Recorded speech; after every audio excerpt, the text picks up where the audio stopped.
Well, I am very happy to be here because I am very proud of this book.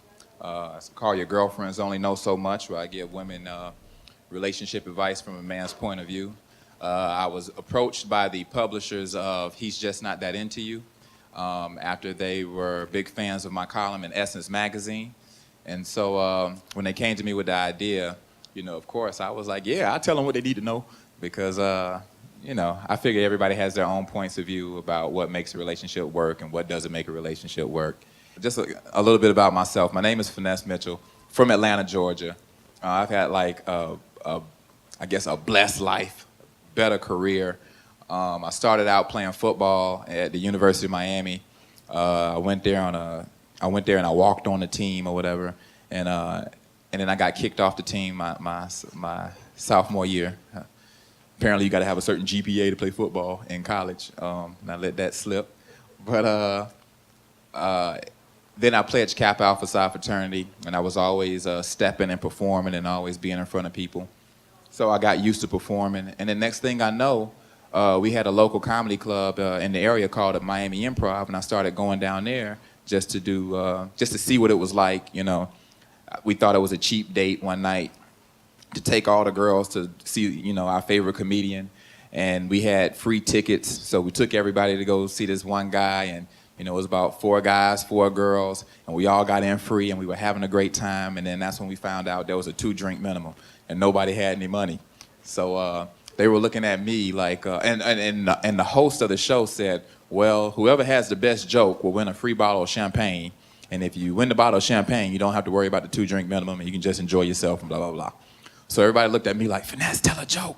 Go up there, take one for the team, and that pretty much started my comedy career. I went up there, told the worst joke ever, and it was me getting booed that made me say, well, I'll be back next week, because, nobody booed me. So that's pretty much it. 7 years later, I found myself on Saturday Night Live, moving to New York City, after I had went to LA and done countless of auditions and just stand up, different various shows, BET's Comic View and Comedy Central and stuff like that.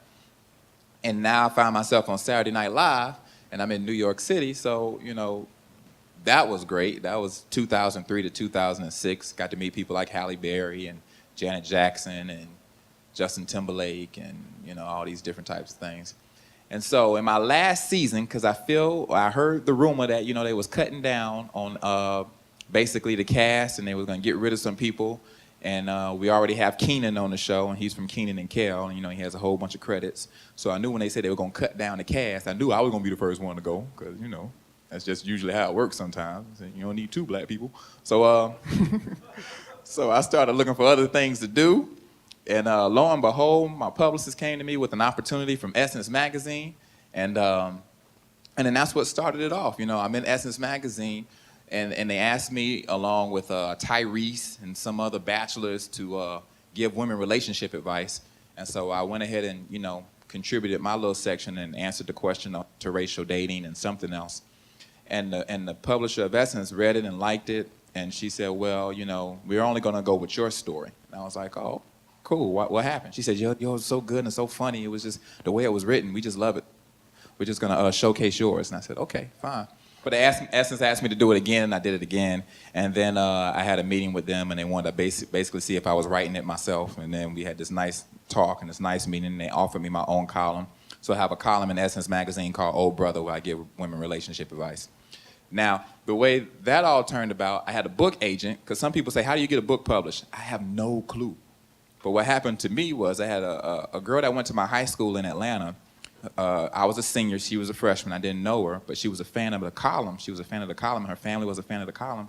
And she called up to Saturday Night Live, she got my information, and she said she wanted to meet with me. And she said, Finesse, you should really write a book. I mean, you should just write a book, cater it to women who are just, we fed up, we want to hear something, it's about time for a new date book, and the way you write it just really hits home because it's funny and it's informational. So then I was like, okay, cool, I'll try this out. So we wrote a proposal, we put a proposal together. Proposal was about 20 pages of what the book would be about. We sent it off over the internet to all the major publishers, and the next thing you know, everybody started emailing us back saying, hey, we want to take a meeting. And then we started taking meetings, and the next thing you know, I went with Simon & Schuster. So That's how I got my book deal. Will that work for anybody else? Who knows? You know what I mean? It's my first book. I'm very proud of it. It's very funny, very handsome.